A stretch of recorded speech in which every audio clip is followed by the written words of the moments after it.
Yes news में आप सभी दर्शकों का स्वागत है। मैं आपके साथ इलियास बड़ेघर। आइए देखते हैं आज की खबर क्या कहती है। ಈಗ ಸದ್ಯಕ್ಕೆ ಇಬ್ರಾಹಿಂ ರೋಜಾ ಒಂದು ಪ್ರೈಮ್ ಮಾನ್ಯುಮೆಂಟ್ ಸರ್. ಸದ್ಯಕ್ಕೆ ಪ್ರೈಮ್ ಮಾನ್ಯುಮೆಂಟ್ ಲಾಸ್ಟ್ ಇಯರ್ನು ದೊಡ್ಡ ಪ್ರಮಾಣದಲ್ಲಿ ನೀರು ನಿಂತಿತ್ತು ಸರ್. ಅಂದ್ರೆ ಟೋಟಲಿ ಏನ್ ಹೇಳ್ಬೇಕಾದ್ರೆ ಯಾವಾಗಲೂ ಇಲ್ಲಿ ನೀರೇ ನಿಲ್ತಾವ ಸರ್. ಮತ್ತೆ ಇನ್ನೊಂದು ಏನಿತ್ತು ಸರ್, 2008ರಲ್ಲಿ ನಿಂತಿತ್ತು. ನಮ್ದೇನು ಸರ್, ನಮ್ಮ ವಿಜಯಪುರದ ನಿವಾಸಿಗಳ ಪ್ರಶ್ನೆ ಏನಂದ್ರೆ, ಇದು ಒಂದು ಪ್ರೈಮ್ ಮಾನ್ಯುಮೆಂಟ್ ಒಂದು ಡೇಂಜರಸ್ ಕಂಡೀಷನ್ ಅಲ್ಲಿ ಇದೆ ಸರ್. ಸದ್ಯಕ್ಕೆ ನೀರು ನಿಲ್ಲುವ ಕಾರಣ ಕುಸಿಯುವ ಹೆದರಿಕೆ ನಮ್ಮಲ್ಲಿ ಇದೆ ಸರ್. ಅಂದ್ರೆ ನಮ್ಮ ಒಂದು ನ್ಯಾಚುರಲ್ ಒಂದು ನಾಲೆಜ್ ಅಂದ್ರೆ, ಈ ಸ್ಮಾರಕ ಎಲ್ಲಿ ಭೂಮಿ ಒಳಗ ಕುಸಿತೈತಿ ಅಂತ ನಮ್ಮ ಪ್ರಶ್ನೆ ಆಗಿದೆ ಸರ್. ದಯವಿಟ್ಟು ಸ್ವಲ್ಪ ಇದು ಕ್ಲಿಯರೆನ್ಸ್ ಕೊಡಿ. ಒಂದು ಈಗ ಆದಿಲಶಾಹಿಗಳು ಏನೇ ಕನ್ಸ್ಟ್ರಕ್ಷನ್ ಮಾಡಿದ್ರು ಕೆಳಗಡೆ ಸಾಫ್ಟ್ ಸರ್ಫೇಸ್ ಅಂತ ಇರೋದಿಲ್ಲ, ಒಂದು ಹಾರ್ಡ್ ರಾಕ್ ಮೇಲೆನೆ ಕಟ್ಟಿದ್ದಾರೆ. ನನಗೆ ತಿಳಿದಿರೋ ಮಟ್ಟಿಗೆ ಈವನ್ ಗೋಲ್ ಗುಂಬಸ್ ಕೂಡ ಹಾರ್ಡ್ ರಾಕ್ ಮೇಲೆ ನಿಂತಿದೆ. ಇದು ಕೂಡ ಅದೇ ರೀತಿ ಹಾರ್ಡ್ ಸರ್ಫೇಸ್ ಮೇಲೆ ಅವ್ರು ಕಟ್ಟಿರ್ತಾರೆ. ಒಂದು ಮತ್ತು ಅರ್ಬನೈಸೇಷನ್ ಆಗ್ತಾಯಿದೆ ಪ್ರತಿ ವರ್ಷ. ಆ್ಯಂಡ್ ಬಿಜಾಪುರ ಡೆವಲಪ್ಮೆಂಟ್ ತುಂಬ ರ್ಯಾಪಿಡ್ ಇದೆ. ಒಂದು 2-3 ವರ್ಷದಿಂದ ನೋಡ್ತಾ ಇದ್ದಾರೆ, ಸಿಕ್ಕಾಪಟ್ಟೆ ರ್ಯಾಪಿಡ್ ಇದೆ. ಜನಗಳಿಗೂ ಮನೆಗಳು ಬೇಕು, ಅವರು ಕೂಡ ಅವ್ರ ಹೆಚ್ಚೆಚ್ಚು ಮನೆಗಳು ಕನ್ಸ್ಟ್ರಕ್ಷನ್ ಆಗ್ತಾ ಇದೆ. ಅವ್ರಿಗೆ ಮೂಲಭೂತ ಸೌಕರ್ಯಗಳು ಹೆಚ್ಚೆಚ್ಚಿಗೆ ಬೇಕಾಗ್ತಾಯಿದೆ. ಸೊ ಈಗ ಹೆಚ್ಚು ಮನೆಗಳಾದಷ್ಟು ಹೆಚ್ಚು ಸೌಕರ್ಯ ಬೇಕು, ಬಟ್ ಹೆಚ್ಚು ಜನ್ರೇಷನ್ ಆಗುತ್ತೆ. ನೀರುಗಳಾಯಿತು, ವೇಸ್ಟೇಜ್ ಆಯಿತು, ಎಲ್ಲ ಹೆಚ್ಚಿಗೆ ಜನ್ರೇಟ್ ಆಗ್ತಾಯಿದೆ. ಪ್ರತಿ ವರ್ಷ ನೀವು ನೋಡ್ತಾ ಇದ್ದೀರಾ. ಮೊದಲು ಇಷ್ಟೆಲ್ಲ ಅಬ್ಸರ್ವೇಷನ್ ಇತ್ತಾ ಇಲ್ವ ಅಂತ ಗೊತ್ತಿಲ್ಲ, ಬಿಜಾಪುರಲ್ಲಿ ಈಗ ಪ್ರತಿ ರೋಡಲ್ಲೂ ಕೂಡ ನೀರು ಹರಿತಾ ಇದೆ. ಖಂಡಿತ ನೀವು ಒಪ್ಕೋಬೇಕು. ಇದು ಯಾವುದೇ ರೋಡ್ಗೆ ಹೋಗಿ ಈಗ ಪ್ರತಿ ರೋಡಲ್ಲೂ ನೀರು ಹರಿತಾ ಇದೆ. ನೀರಿಗೆ ಹೋಗೋದಕ್ಕೆಲ್ಲೂ ಜಾಗ ಸಿಗ್ತಾ ಇಲ್ಲ. ಸೊ ಬಟ್ ಇಬ್ರಾಹಿಂ ರೋಜಾ ಈಗ ಸ್ಮಾರಕ ಅಂತೂ ಒಳ್ಳೇದು, ಅದಂತೂ ಮೇಲೋಗೋದಿಲ್ಲ, ಅದು ಇದ್ದಿದ್ದ ಜಾಗದಲ್ಲೇ ಇರುತ್ತೆ. ಬಟ್ ಡೆವಲಪ್ಮೆಂಟ್ ಆಗ್ತಾ ಇರೋದ್ರಿಂದ, ಸುತ್ತಮುತ್ತ ಅರ್ಬನೈಸೇಷನ್ ಆಗ್ತಿರೋದ್ರಿಂದ ಸುತ್ತಮುತ್ತ ಏರಿಯಾಗಳೆಲ್ಲ ಮೇಲೆ ಹೋಗ್ತಾ ಇದೆ. ಪ್ರತಿದಿನ ರೋಡು ಅವರು ಮದ್ದಿನ ಲೆವೆಲ್ಗೆ ರೋಡ್ ಇಡ್ತಿಲ್ಲ. ನೀವು ಯಾವುದೇ ರೋಡ್ ತೊಗೊಂಡ್ರು 4-5 ಅಡಿ ಮೇಲೋಗಿದೆ ರೋಡ್ ಕೂಡ. ಸೊ ರೋಡ್ ಹೈಡ್ ಹೋಗ್ತಾ ಅಂದರೆ ಪಕ್ಕದಲ್ಲಿರೋ ಚರಂಡಿ ಕೂಡ ಮೇಲೋಗಿದೆ. ಸೊ ಸದ್ಯದ ಪರಿಸ್ಥಿತಿಯಲ್ಲಿ ನಮ್ಮ ಸ್ಮಾರಕ ಚರಂಡಿ ಮಟ್ಟಕ್ಕಿಂತ ಕೆಳಗಡೆ ಇದೆ. ಸೊ ನೀರು ಸ್ಲೋಪ್ ಇಲ್ಲ, ಗ್ರೇಡಿಯಂಟ್ ಇಲ್ಲ. ಸ್ಲೋಪ್ ಇಲ್ಲದೆ ಇರೋದ್ರಿಂದ ನಾವು ಮಳೆ ನೀರನ್ನ ನಾವು ಡ್ರೈನೇಜಿಗೆ ಬೇಡ ಅಂದರೆ, ಡ್ರೈನೇಜೇ ನಮ್ಮ ಸ್ಮಾರಕಕ್ಕಿಂತ ಮೇಲಿನ ಇದರಲ್ಲಿ ಲೆವೆಲಲ್ಲಿ ಇರೋದ್ರಿಂದನೇ ಮೇಯ್ನ್ ಪ್ರಾಬ್ಲಮ್.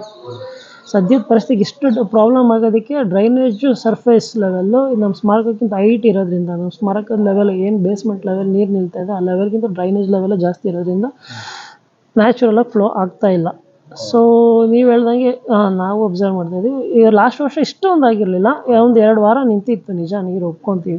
ಸೊ ಇದು ಸಮಸ್ಯೆ ಇನ್ನು ಸುಮಾರು ವರ್ಷಗಳು 1960s ಇದೆ.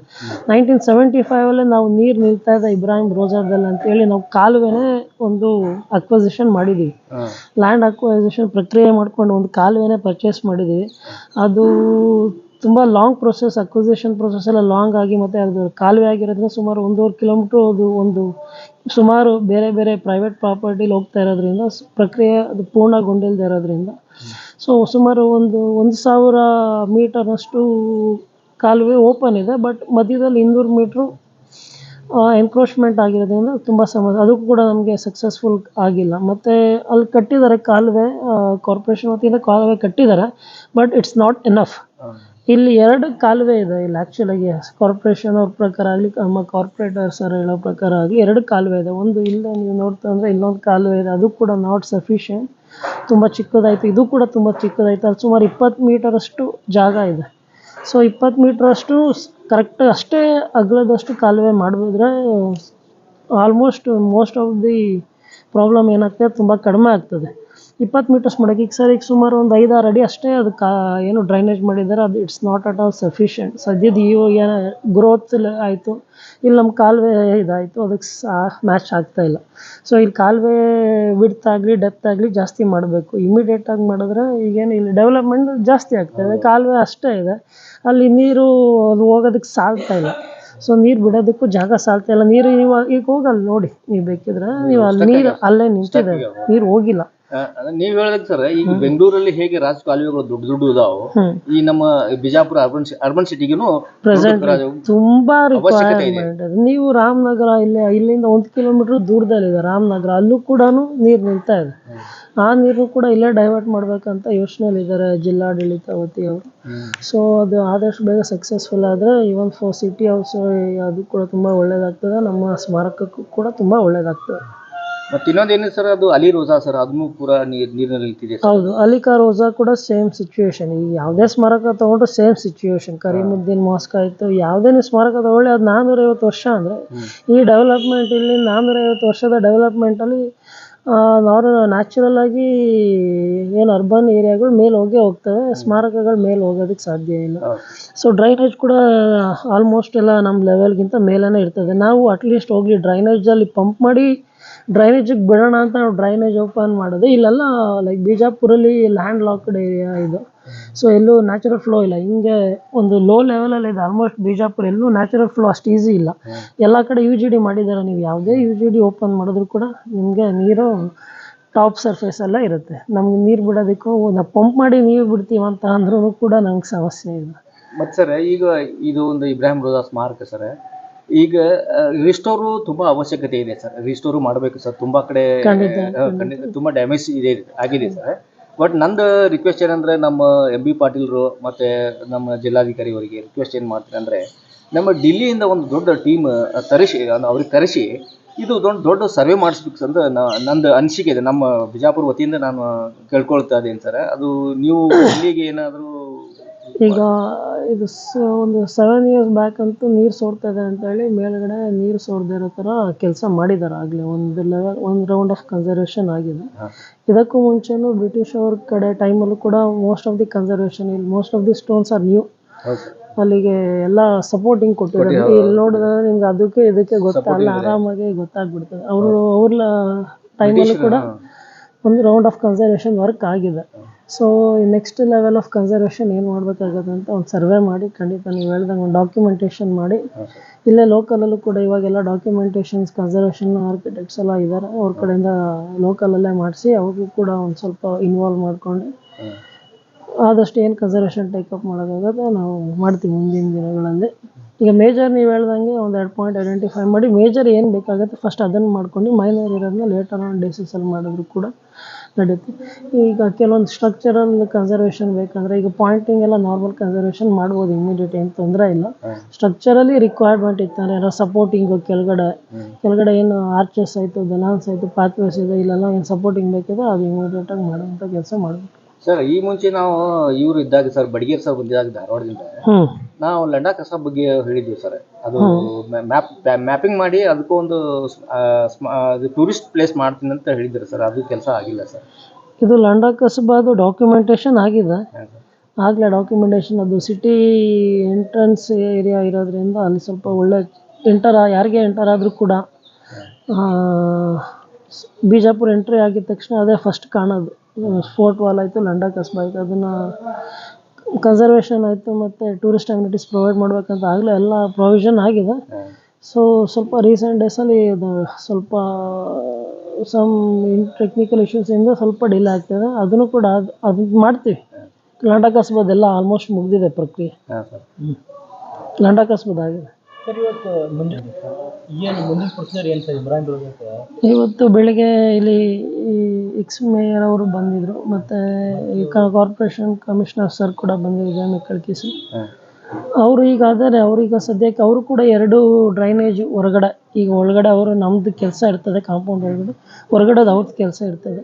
ಸೊ ಅವರು ಇಮಿಡಿಯೇಟ್ ಡ್ರೈನೇಜ್ ಕ್ಲೀನ್ ಮಾಡಿಕೊಡ್ತೀವಿ, ನೀವು ಇಮಿಡಿಯೇಟ್ ನೀರನ್ನ ಹೊರಗಡೆ ಹಾಕುವಂಥ ವ್ಯವಸ್ಥೆ ಮಾಡ್ಕೊಳ್ಳಿ ಅಂತ ನಮ್ಗೆ ಹೇಳಿದ್ದಾರೆ. ನಾವು ಅದಕ್ಕೆ ಕೂಡ ಈಗ ಸ್ಟಾರ್ಟ್ ಮಾಡಿದ್ದೀವಿ. ಈಗ ನೀರನ್ನ ಹೊರಗಡೆ ಹಾಕುವಂಥದ್ದು ಇಮಿಡಿಯೇಟ್. ಈಗ ನೀರನ್ನ ನಾವು ಆ ಡ್ರೈನೇಜ್ಗೆ ನಾವು ಪಂಪ್ ಮುಖಾಂತರ ಹೊರಗಡೆ ನಾವು ಬಿಡ್ತಾ ಇದ್ದೀವಿ ನೀರು. ಇದು ಎಷ್ಟು ದಿನಗಳೇ ನೀರು ಖಾಲಿ ಆಗ್ಬೋದು? ಈ ನೀರು ಅದು ಎಕ್ಸಾಕ್ಟಾಗಿ ಹೇಳಲಿಕ್ಕೆ ಬರೋದಿಲ್ಲ. ಇಲ್ಲಿ ಸುಮಾರು ಒಂದು 100 ಮೀಟ್ರು ಸುತ್ತಳತೆ ಇದೆ. ಅದು 100 ಮೀಟ್ರ್ ಸುತ್ತಳತೆ ಬಂದು ನೀವು ಅರ್ಧ 50 ಸೆಂಟಿಮೀಟರ್ ಹಿಡಿದ್ರೂ 50 ಕ್ಯೂಬಿಕ್ ಆಗ್ತದೆ ನೀರು. 50 ಕ್ಯೂಬಿಕ್ 100 ಇಂಟು ಇನ್ನೂ ಅಗಲ ತೊಗೊಂಡ್ರೆ ಒಂದು ಸುಮಾರು ಕ್ಯೂಬಿಕ್ಸ್ ಇದೆ. 100 × 20 ಅಂತಂದರೆ 100 × 20 2,000 2,000 ಕ್ಯೂಬಿಕ್ ಅಷ್ಟು ನೀರಿದೆ ಇಲ್ಲಿ. ಮೋಟ್ರು ಎಷ್ಟು ಇದೆ ಮಾನ್ಯುಮೆಂಟ್ಗೆ ನಾನು ಡೈರೆಕ್ಟ್ಲಿ ಎಫೆಕ್ಟ್ ಆಗುತ್ತೆ ಅಂತ ಕೆಲವು ಇತಿಹಾಸಕಾರರು ಹೇಳ್ತಾರೆ. ಮೊದಲು ನೀರೆಲ್ಲ ಇತ್ತು ಈ ಮಾನ್ಯುಮೆಂಟ್ ಸ್ಮಾರಕ, ಕೆಲವೊಂದು ಇತಿಹಾಸಕಾರರು ಅಭಿಪ್ರಾಯ ಪಡ್ತಾರೆ. ಅಷ್ಟು ನಿಜ ಅಂತ ಗೊತ್ತಿಲ್ಲ. ಬಟ್ 50 ವರ್ಷದಿಂದನೇ ನಾವು ರಾಜಕಾಲುವೆ ನೀರಲ್ಲಿ ನಿಲ್ತಾಯಿತ್ತು ಅಂತೇಳಿ ರಾಜಕಾಲುವೆ ಪರ್ಚೇಸ್ ಮಾಡಿದ್ದೀವಿ ಅಂತ ಅನ್ನೋದು. 50 ವರ್ಷದಿಂದನೂ ಇದು ಅಷ್ಟು ಇದೆ. ಸೊ ಅದರಿಂದ ಅಷ್ಟು ಮೇಜರ್ ಇಲ್ಲಿ ತನಕ ಅಬ್ಸರ್ವ್ ಆಗಿಲ್ಲ ನಮಗೆ ಅಂಥದ್ದು. ಎಲ್ಲ ಕಡೆ ಟೆಲ್ ಗ್ಲಾಸ್ ಎಲ್ಲ ಹಾಕಿದ್ದಾರೆ. ಸೊ ಎಲ್ಲೂ ಕ್ರ್ಯಾಕ್ಸ್ ಏನೂ ನಮಗೆ ಇನ್ನೂ ಇದು ಬಂದಿಲ್ಲ. ಸೊ ಮೋಸ್ಟ್ಲಿ ಕ್ರ್ಯಾಕ್ಸ್ ಅಂತೂ ಲೀವಿಂಗ್ ಕ್ರ್ಯಾಕ್ಸ್ ಯಾವುದೂ ಇಲ್ಲ ಟೆಲ್ ಗ್ಲಾಸ್ ಹಾಕಿರೋದ್ರಿಂದ. ಸೊ ಸದ್ಯಕ್ಕೇನು ಅಂತ ಮೇಜರ್ ಇದಿಲ್ಲ, ಎಫೆಕ್ಟ್ ಇಲ್ಲ. ಸೊ ಆದ್ರೂ ಕೂಡ ಮುಂದೆ ಯಾವುದೇ ಸಮಸ್ಯೆ ಬರಬಾರ್ದಾಗಿರೋ ದೃಷ್ಟಿಯಿಂದ ನಾವು we are purchasing diesel pump immediately. Diesel pump ಇಲ್ಲಿಗೋಸ್ಕರನೇ ಇಬ್ರಾಹಿಂಗೋಸ್ಕರ ಒಂದು ಡೀಸೆಲ್ ಪಂಪ್ ನಾವು ಪರ್ಚೇಸ್ ಮಾಡ್ತಾಯಿದ್ವಿ. ಪ್ರತಿ ಏನಾದರೂ ಈ ಥರ ಮಳೆ ಆಯ್ತಾನೆ ಇಮಿಡಿಯೇಟ್ಲಿ ಬೇರೆದು ಆಪ್ಷನ್ ಇಲ್ಲ. ನ್ಯಾಚುರಲ್ ಗ್ರೇಡಿಯಂಟ್ ಅಂತೂ ಇಲ್ಲವೇ ಇಲ್ಲ ಇಲ್ಲಿ. ಸೊ ನಮಗೆ ಪಂಪೇ ಒಂದೇ ಆಪ್ಷನ್ ಇರೋದ್ರಿಂದ ನಾವು ಡೀಸೆಲ್ ಪಂಪ್ ಈಗಾಗಲೇ ಪರ್ಚೇಸ್ ಮಾಡ್ತಾಯಿದ್ದೀವಿ. ಇವತ್ತು 2 ದಿನದ ಪರ್ಚೇಸ್ ಮಾಡಿ we will keep this diesel pump in for Ibrahim Rauza it's. And whenever ಯಾವಾಗಲಾದರೂ ಮಳೆ ಆಗ್ತಂದ್ರೆ ಇಮಿಡಿಯೇಟ್ ಆ ಡೀಸೆಲ್ ಪಂಪ್ ಮುಖಾಂತರ ನಾವು ಹೊರಗಡೆ ಬಿಡ್ತೀವಿ. ಸರ್, ಇದು ನೀರು ಬರೋದು ಒಳಗೆ ಬರೋದು ಕಾರಣ ಇದು ರಾಜಕಾಲುವೆ ನೀರು ಯಾವುದೇ ಬೇರೆ ಏನಿಲ್ಲ, ಒಂದು ನ್ಯಾಚುರಲ್ ಗ್ರೇಡಿಯಂಟ್ ಇದೆ. ಮೇಲ್ಗಡೆ ಎಲ್ಲ ಏರಿಯಾ ಅಪ್ ಆಯಿತು, ಈಗ ಒಂದೇ ಕೆಳಗಡೆ area automatic normal seepage ground level ಸೀಪೇಜಿಂದ ಆಗಿ ಗ್ರೌಂಡ್ ನಮ್ಮ ಕೆಳಗಡೆ ಇದೆ. ನೀರು ಇಲ್ಲಿ ಏನಾಯ್ತು ಆರಾಮಾಗಿ ಹರ್ಕೊಂಡು ಬಂದು ಇಲ್ಲಿರುತ್ತೆ. ಅದು ಒನ್ ಆಫ್ ದಿ ಸಮಸ್ಯೆ. ಮತ್ತು ಇಲ್ಲಿ ಹೊರಗಡೆ ಹೋಗೋದಕ್ಕೂ ಜಾಗ ಇಲ್ಲ. ನೀರು ಮಳೆ ಬಂದಿದ್ದು ನೀರು ಇಲ್ಲೇ ಉಳ್ಕೊಳ್ಳುತ್ತೆ. ಇಲ್ಲಿ ಫುಲ್ ಡೌನಲ್ಲಿದೆ, ಸುತ್ತ ಸರೌಂಡಿಂಗ್ ಏರಿಯಾದಲ್ಲೂ ಡೌನ್ ಇದೆ. ಮತ್ತು ಹೊರಗಡೆನೂ ಅಷ್ಟೇ, ಇಲ್ಲೂ ಕೂಡ ಈಗ ಇಲ್ಲಿ ರಾಜಕಾಲುವೆಯಲ್ಲಿ ಎನ್ಕ್ರೋಚ್ಮೆಂಟ್ ಆಗಿದೆ. ನೀವು ಪಕ್ಕದ ಇಲ್ಲಿ ನಮ್ಮದೇ ಒಂದು ಇಲ್ಲೇ ನೋಡಿದ್ರು ಇಲ್ಲೆಲ್ಲ ನೀರು ನಿಲ್ತಿದೆ. ಅಲ್ಲಿನ ಅಟ್ಲೀಸ್ಟ್ ಅಲ್ಲಿನ ನೀರು ಈಗ ಅಲ್ಲೇ ನೀರು ನಿಲ್ತಿದೆ ಅಂದರೆ ಇಲ್ಲಿನ ನೀರು ಹೋಗಲ್ಲ. ಸೀಪೇಜ್ ಆಗೋದಕ್ಕೆ ಇದಕ್ಕೂ ಆಪ್ಷನ್ ಇಲ್ಲ. ಅದು ಈ ಕಡೆ ಪುಷ್ ಮಾಡ್ತಿರುತ್ತೆ ನೀರನ್ನ, ಸೀಪೇಜ್ ಅಲ್ಲಿ ಕೆಳಗಡೆ ಅದು ಪ್ರೆಷರ್ ಈ ಕಡೆ ಅಂದರೆ ಡೈವರ್ಟ್ ಮಾಡ್ತಿರುತ್ತೆ. ಅಟ್ಲೀಸ್ಟ್ ಅಲ್ಲಿರ್ತಕ್ಕಂಥ ನೀರುಗಳು ಈಗ ಡ್ರೈನೇಜ್ ಕುಲ್ಲ ಮಾಡಿ ಫ್ಲೋ ಆಗಿ ಬಿಡ್ತಾ ಅಂದರೆ ಅಲ್ಲಿ ನೀರುಗಳು ಇಮಿಡಿಯೇಟ್ ಫ್ಲೋ ಆಗ್ತದೆ. ಇಲ್ಲಿ ನೀರು ಆಟೋಮೆಟಿಕ್ಕಾಗಿ ತಂತಾನೆ ಕಡಿಮೆ ಆಗ್ತದೆ. ಸೊ ಅದಕ್ಕೂ ಆಪ್ಷನ್ ಇಲ್ಲದೆ ಇರೋದ್ರಿಂದ ಫುಲ್ ಲ್ಯಾಂಡ್ ಲಾಕ್ಡ್ ಆಗಿದೆ ಇದು ಜಾಗ. ಈಗ ಮೊನ್ನೆ ಜಿಲ್ಲಾಧಿಕಾರಿ ಕಾರ್ಯಾಲಯದಲ್ಲಿ ತಾವು ಅದನ್ನು ಅವ್ರಿಗೆ ಗಮನಕ್ಕೆ ತೊಗೊಂಬಂದಿದ್ರು. ಯಾವ ಕಾರಣಕ್ಕೆ ಏನು ಸಮಸ್ಯೆ ರಾಜಕಾಲುವೆ ಬಂದಾಗಿತ್ತು ಅಂತ ಹೌದು ಅವರು ಮತ್ತು ಎಕ್ಸ್ ಮೇಯರ್ ಅವರು ವಾದದಿಂದ ನಡೆದಿದೆ ಸರ್. 2 ತಾಸುಗಳನ್ನು ನಡೆದಿದೆ. ಹೌದು ಸರ್, ಇದೆಲ್ಲ ಚರ್ಚೆ ಮಾಡಿಕೊಡ್ತೀವಿ ಅಂತ ಹೇಳಿದ್ದಾರೆ. ಮುಂದೆ ಫರ್ದರ್ ಇನ್ಫಾರ್ಮೇಷನ್ ಸರ್ ಹತ್ರನೇ ನೀವು ಇನ್ನು ಏನು ಡೆವಲಪ್ಮೆಂಟ್ ಅವ್ರು ಏನು ಪ್ಲ್ಯಾನ್ ಮಾಡಿದ್ದಾರೆ ಇಷ್ಟು ಇದೆಲ್ಲ ಒಂದು ಇದು ರಾಜಕಾಲುವೆ ಅಂತ ASI ಡಿಪಾರ್ಟ್ಮೆಂಟ್ಗೆ ಸೇರಿರೋದ್ರಿಂದ ಅವ್ರು ಅದನ್ನು ತೆರವು ಮಾಡಿಸ್ಬೇಕು ಅನ್ನೋದು ಅವರ ಒಂದು ಇಚ್ಛೆ ಇದೆ. ಅವ್ರಿಗೆ ತೆರವು ಒಂದು ಯೋಚನೆ ಇದೆ. ಬಟ್ ಆಲ್ಟರ್ನೇಟಿವ್ ಅಲ್ಲಿ ತನಕ ಏನಾದರೂ ಆಲ್ಟರ್ನೇಟಿವ್ ಮಾಡಿದ್ರೆ ತುಂಬ ಒಳ್ಳೆಯದು. ಈಗೇನು ಹೇಳ್ತಾ ಇದ್ದೀವಿ ಅಟ್ಲೀಸ್ಟ್ ಡ್ರೈನೇಜ್ ಇಮಿಡಿಯೇಟ್ ಏನು 2 ಸಣ್ಣ ಡ್ರೈನೇಜ್ಗಳಿದೆ ಯಾವುದಾದ್ರೂ ಕುಲ್ಲ ಆಯ್ತಂದರೆ ಇಮಿಡಿಯೇಟಾಗಿ ತುಂಬ ಹೆಲ್ಪ್ ಆಗ್ತದೆ. ಸರ್ ಇನ್ನೊಂದು ಕೆಲವೊಂದು ಇತಿಹಾಸಗಾರರು ಹೇಳ್ತಾ ಇರ್ತಾರೆ, ಇಬ್ರಾಹಿಂ ಬ್ಯಾಕ್ ಸೈಡ್ ಒಂದು ಕೆರೆ ಇತ್ತು, ಬ್ಲ್ಯಾಕ್ ತಾಜ್ ಮಹಲ್ ಅಂತ ಹೇಳಿ. ಇದು black, this is black Taj Mahal. ಕೆರೆ ಅದೆಲ್ಲ ಅಷ್ಟು ಯಾವುದು ರೆಕಾರ್ಡ್ಸ್ ಇಲ್ಲ. ಕೆರೆ ಇತ್ತಂದರೆ ರೆಕಾರ್ಡ್ ಆಗುತ್ತೆ PT ಶೀಟಲ್ಲಿ. ಹಿಂದ್ಗಡೆ ಅದು ನಿಲ್ತಿತ್ತಂದ್ರೂ ಕೂಡ ಅಲ್ಲ ಫೋಟೋಗ್ರಫಿ ಅದು ರೆಕಾರ್ಡ್ ಆಗಲ್ಲ. ನೀವು PT ಶೀಟಲ್ಲಿ ನೀವು ಹಳೆ 1980ನಲ್ಲಿ ಬಿಜಾಪುರದ ಆಲ್ಮೋಸ್ಟ್ PT ಶೀಟ್ ಇದೆ. ಅವರ ಒಂದು ಪ್ರತಿಯೊಂದು ಸಣ್ಣ ಸ್ಟ್ರಕ್ಚರ್ ಆಯಿತು, ಬಾವಿ ಆಯಿತು, ಕೆರೆ ಆಯಿತು, ಎಲ್ಲವನ್ನೂ ಗುರುತಿಸಿದ್ದಾರೆ. ಆ ಥರ ಬಾವಿಲಿ ಅವಾಗಿನ ಕಾಲಕ್ಕೆ ಕೆರೆ ಇದ್ದಿದ್ದೇ ನಿಜ. ಅದನ್ನು ಅದ್ರಲ್ಲಿ ತೋರಿಸಿರ್ತಾ ಇದ್ರು. ಇನ್ನೊಂದು ಸರ್, ಇದು ಬಿಜಾಪುರ ಸುತ್ತಮುತ್ತಲಿನ ಕೊಟ್ಟೆಗಳಿರುತ್ತೆ ಎಲ್ಲ ಅದು ರಾಜಕಾಲುವೆ ಮುಚ್ಚಿಬಿಟ್ಟಿರ್ತದೆ. ಕೆಲವರು ಅಲ್ಲಿ ಮನೆ ಮಾಡ್ಕೊಂಡಾರೆ ಅಂಥವ್ರು. ಅದು ಏನು ಸರ್, ಅದು ಯಾವ ರೀತಿ ನೀವು ಆ್ಯಕ್ಷನ್ ತಗೋತೀವಿ, ಯಾವ ರೀತಿ ಅವ್ರಿಗೆ ಏನು? ಈಗ ಅದು ಕೂಡ ಒನ್ ಆಫ್ ದಿ ಪ್ರಾಬ್ಲಮ್. ಈಗ ಮೇಜರ್ ರೋಡ್ಸ್ ಎಲ್ಲ ನಮ್ಮದು ಕೋಟೆಗಳ ಮುಖಾಂತರನೇ ಹಾದಿ ಹೋಗುತ್ತೆ. ಸಿಟಿ ಫುಲ್ ಡೆವಲಪ್ಡ್ ಕೋಟೆ ಒಳಗಡೆನೇ ಆಗಿದೆ. ಸೊ ಅವರು ಹೊರಗಡೆ ಹೋಗಲೇಬೇಕು. ಅದು ನಮ್ಮ ಕೋಟೆನ ದಾಟ್ಕೊಂಡೇ ಹೋಗ್ಬೇಕಾಗ್ತದೆ. ಒಂದು ಬ್ರಿಡ್ಜ್ ಮಾಡಬೇಕಿತ್ತು, ನಾವು ಕೋಟೆ ಮೇಲೆ ಬ್ರಿಡ್ಜ್ ಮಾಡಬೇಕಿತ್ತು. ಸೊ ಇಲ್ಲಾಂದರೆ ಕೋಟೆ ಮೇಲೆ ಬ್ರಿಡ್ಜ್ ಯಾವುದೂ ಮಾಡಿಲ್ಲ. ಸೊ ಕೋಟೆನ ಸೀಳ್ಕೊಂಡೇ ರೋಡ್ಗಳು ಮಾಡಿದ್ದಾರೆ. ಮೊದಲು ಕೂಡ ರೋಡ್ ಇತ್ತು, ಸುಮಾರು ರೋಡ್ಗಳಿತ್ತು. ಬ್ರಿಟಿಷ್ ಟೈಮಲ್ಲೇ ರೋಡ್ಗಳಿತ್ತು. ಕೆಲವೊಂದು ರೋಡೆಲ್ಲ ಅವಾಗಲಿಂದೆಲ್ಲ ಇತ್ತು. ಅದೆಲ್ಲ ತೋರಿಸಿದ್ದಾರೆ ಮ್ಯಾಪ್ಸಲ್ಲೆಲ್ಲ ಎಲ್ಲೆಲ್ಲಿ ಹಾದಿ ಇತ್ತು. ಕೆಲವೊಂದು ಸುಮಾರು 8-9 ಹಾದಿ ಇತ್ತು. ಅದೆಲ್ಲ ಮ್ಯಾಪ್ಸಲ್ಲಿ ಇದೆ. ಅದ್ರ ಜೊತೆಗೆ ಇನ್ನು ಸಫಿಷಿಯೆಂಟ್ ಇಲ್ಲ ಅಂದಿದ್ದ ಕಾರಣ ಕೆಲವೊಂದು ಕಡೆ ಗೋಡೆಗಳನ್ನ ಹೊಡೆದು ಕೂಡ ರೋಡ್ ಆಗಿದೆ.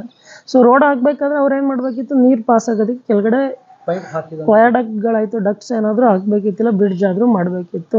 ಅದೇನು ಡಕ್ಟ್ಸ್ಗಳು ಮಾಡಿದೆ, ಏನು ಬ್ರಿಡ್ಜಸ್ಸು ಮಾಡಿದೆ, ಹಂಗೆ ಮುಚ್ಚಿ ರೋಡ್ ಮಾಡಿರೋದ್ರಿಂದ ನೀರು ಆ ಕಡೆ ಇರೋ ನೀರು ಈ ಕಡೆ ಹೋಗ್ತಾಯಿಲ್ಲ, ಈ ಕಡೆ ಇರೋ ನೀರು ಆ ಕಡೆ ಹೋಗ್ತಾಯಿಲ್ಲ, ನೀರು ಹೋಗೋದಕ್ಕೆ ಜಾಗ ಇಲ್ಲ, ಸ್ಟಾಗ್ನೇಟ್ ಆಗ್ತಾಯಿದೆ. ಸೊ ಅದರಿಂದನೂ ಒಂದು ಸಮಸ್ಯೆ. ಆಗಿನ ಕಾಲದಲ್ಲಿ, ಆದಿವಾಸಿ ಕಾಲದಲ್ಲಿ ನೀರುಗಳನ್ನೆಲ್ಲ ತೊಗೊಂಬಂದು ಇವನ್ ಸುಮಾರು ಸುರಂಗಬೌಡಿಯಿಂದ ನೀರು ಇಲ್ಲಿಗೆ ನಮ್ಮ ಕಾಲುವೆಗೆ ರಕ್ಷಣೆಗೋಸ್ಕರ, ಕೋಟೆಗೋಡೆ ಒಳಗಡೆಯಿಂದ ರಕ್ಷಣೆಗೋಸ್ಕರ ಇಲ್ಲಿ ತನಕ ನೀರು ಹರಿಸ್ತಾ ಇದ್ರು. ಸೊ ಅಷ್ಟು ಮುಂದೆ ಇತ್ತು ನಮ್ಮ ಆದಿಲ್ಶಾಹಿ ಕಿಂಗ್ಡಮ್.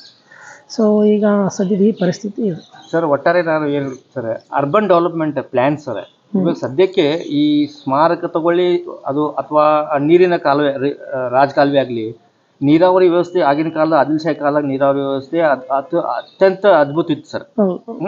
ಸದ್ಯಕ್ಕೆ ಏನಾಗಿದೆ ಸರ್, ಟೋಟಲಿ ಕೊಲಾಪ್ಸ್ ಆಗಿಬಿಟ್ಟಿದೆ ಸರ್. ಅದು ಸ್ಟ್ರೀಮ್ಸ್ ಎಲ್ಲ ಬ್ಲಾಕ್ಸ್ ಆಗಿ ಈ ವಿಜಯಪುರ ನಗರದಲ್ಲಿ ನೀರು ಪಾಸ್ ಆಗಲಿಕ್ಕೆ ಸರಿಯಾದ ಪ್ಲ್ಯಾನಿಂಗ್ ಇರಲಾರ್ದೆ ಇದು ಎಲ್ಲ ಇವತ್ತು ಈ ಕಾಲನಿ ಒಳಗೆ ನೀರು ಬರ್ತಾ ಇದ್ದ, ಮನೆ ಒಳಗೆ ನೀರು ನುಗ್ತಾ ಇದ್ದ ಕಾರಣ ಅಂದರೆ ಮೇನ್ ರಾಜಕಾಲುವೆಗಳು ಸರಿಯಾದ ಪ್ಲ್ಯಾನಿಂಗ್ ಇರಲಾರ್ದೆ ಈ ನಮ್ಮ ಸಿಟಿ, ನಮ್ಮ ಐತಿಹಾಸಿಕ ಸ್ಥಳ, ನಮ್ಮ ಒಂದು ಟೂರಿಸಂ ಹಬ್ ಹಳ್ಳ ಹಿಡಿದಿದೆ ಅಂತ ಹೇಳಕ್ಕೆ ಬಯಸ್ತಿದ್ದೇನೆ ಸರ್. ಈಗ ನೀವು ಯಾವುದೇ ಒಂದು ಆರೋಪ ಮಾಡಿದ್ರು ಜಿಲ್ಲಾಡಳಿತಕ್ಕೆ ನೀವು ಡೈರೆಕ್ಟ್ಲಿ ಆ ಥರ ಯಾವುದೇ ಒಂದು ಸರ್ಕಾರಕ್ಕೆ ನೀವು ಆರೋಪ ಆ ರೀತಿ ಡೈರೆಕ್ಟ್ಲಿ ಮಾಡಲಿದ್ದು ತಪ್ಪು ಕೂಡ. ಈಗ ನೀವು ಒಂದು ಉದಾಹರಣೆ ಹೇಳ್ತೀನಿ ನಾನು, ಯಾವುದೇ ಮನೆ ಕಟ್ಟಬೇಕಂದ್ರೆ ಕಾರ್ಪೊರೇಷನ್ ಕಡೆಯಿಂದ ಬೈಲಾ ಮಾಡಿರ್ತಾರೆ. ನೀವು ಮನೆ ಇದೇ ರೀತಿ ಕಟ್ಟಬೇಕು, ಇಷ್ಟು ಜಾಗ ಬಿಡಬೇಕು, ಸರೌಂಡಿಂಗಲ್ಲಿ 2 ಅಡಿ ಜಾಗ ಬಿಡಬೇಕು, ಈಗ ರೈನ್ ವಾಟರ್ ಹಾರ್ವೆಸ್ಟ್ ಮಾಡಬೇಕಂತ ಹೇಳ್ತಾರೆ ಕೆಲವೊಂದು ಕಡೆ. ಸೊ ಈ ರೀತಿ ಮತ್ತು ಗುಂಟ ಪ್ಲಾಟ್ಸ್ ಮಾಡಬೇಡಿ ಅಂತ ಹೇಳ್ತಾರೆ. ಪ್ರಾಪರಾಗಿ ಎಣ್ಣೆ ಮಾಡಿ ಅದ್ರ ಮುಖಾಂತರ ನೀವು ಅದಾದಮೇಲೆ ಪ್ಲ್ಯಾನ್ ಎಲ್ಲ ಅಪ್ರೂವಲ್ ಆದಮೇಲೆ, ಪ್ಲ್ಯಾನ್ ಎಲ್ಲ ಪ್ರಾಪರ್ ಅಪ್ರೂವಲ್ ಆಯ್ತಂದರೆ ಅವರು ಪ್ಲ್ಯಾನ್ ಮಾಡೋದಕ್ಕೆ ಅವ್ರಿಗೂ ಕೂಡ ಹೆಲ್ಪ್ ಆಗ್ತದೆ. ಆದರೆ ನೀವು ಏಕಾಏಕಿ ಯಾವುದೇ ಒಂದು ನಮ್ಮ ಜನಗಳು ಕೂಡ ಯಾವುದನ್ನು ಲೆಕ್ಕಿಸದೆ ಗುಂಟ ಪ್ಲಾಟ್ಸ್ನ ಮಾಡಿ, ಯಾವುದೇ ರೀತಿ ಲೇಔಟ್ಸ್ ಪ್ಲ್ಯಾನ್ ಅಪ್ರೂವಲ್ ಇರೋದಿಲ್ಲ, ಎಣ್ಣೆ ಇರೋದಿಲ್ಲ. ಸೊ ಈಗ ನೀವು ಏಕಾಏಕಿ ಮಾಡಿದ್ರೆ ಅವ್ರದ್ದಲ್ಲಿ ಅದು ಗುರ್ತೇ ಇರೋದಿಲ್ಲ. ನೀವು ಅವ್ರ ನಕಾಶೆಯಲ್ಲಿ ಡೆವಲಪ್ಮೆಂಟ್ ಅಥಾರಿಟಿ ನಕಾಶೆ ನೀವು ಗುಂಟ ಪ್ಲಾಟ್ಸ್ ಮಾಡಿದ್ರೆ ಅವರಲ್ಲಿ ಅಲ್ಲಿ ನಕಾಶೆ ಎಕ್ಸಾಂಪಲ್ ಸರ್, ಬಾಗವನ್ ಕಾಲೋನಿ ಅದು ಕೂಡ ಎಣ್ಣೆ ಆಗಿಲ್ಲ. ಅದು ತುಂಬಾ ಕಷ್ಟದಲ್ಲಿ ಇದ್ದಾರೆ ಸರ್. ಎಲ್ಲ ಮನೆಗಳು ಕ್ರ್ಯಾಕ್ಸ್ ಆಗ್ತಾವ ಸರ್, ಮನೆಗಳೆಲ್ಲ ನೀರಾಗ ಮನೆ ಕಟ್ಬಿಟ್ಟಾರ ಸರ್ ಅವರು. ಮತ್ತೆ ಯಾರ್ದು ಮತ್ತೆ ಈಗ ಹೇಗೆ ಈ ತರ ಸಮಸ್ಯೆ ಆಗ್ತದೆ? ಇಟ್ ಈಸ್ ನಾಟ್ ಒಬ್ರದಿಬ್ರು problem, it is a country problem. ಅಲ್ಲಾಮಿನ್ ಬಾಜುಗೆ ಒಂದು ದಾರಿ ಹೋಗ್ತೈತೆ ಸರ್, ನೀವು ನೋಡೋದು ಅಲ್ಲಿ ಇಬ್ರಾಹಿಂ ಸರೋವರ ಹೇಳಿ ಸರ್, ಅದು ಕೆರೆ ಐತೆ ಸರ್. ಅಲ್ಲಿ ಕೆರೆದಾಗಿನೂ ಪ್ಲಾಟ್ ಹಾಕಿರ್ತಾರೆ. ಎಣ್ಣೆ ಹ್ಯಾಂಗ ಅಪ್ರೂವ್ ಕೊಟ್ಟರು? ಅದು ನಾವು ಕೇಳಿದ್ರೆ ನಮ್ಮ ಹತ್ರ ಮಾಹಿತಿ ಇಲ್ಲ, ಸ್ಮಾರಕ ಕೇಳಿ ಅಷ್ಟೇ. जैसा कि आप सब जानते हैं कि आप सभी का प्यार हमारे साथ कायम है, इसी तरह से हमारे इस चैनल को प्यार करते रहिए और हमारी सारी खबरों को लाइक, शेयर और सब्सक्राइब करना ना भूलिए. हमारा यही मकसद है कि आपको हर खबर जो है, जैसा है वैसा ही आपको हम दिखाते रहेंगे, ना किसी का पक्ष लेंगे, ना किसी के विरोध में जाएंगे. हमारे कदम सच के साथ.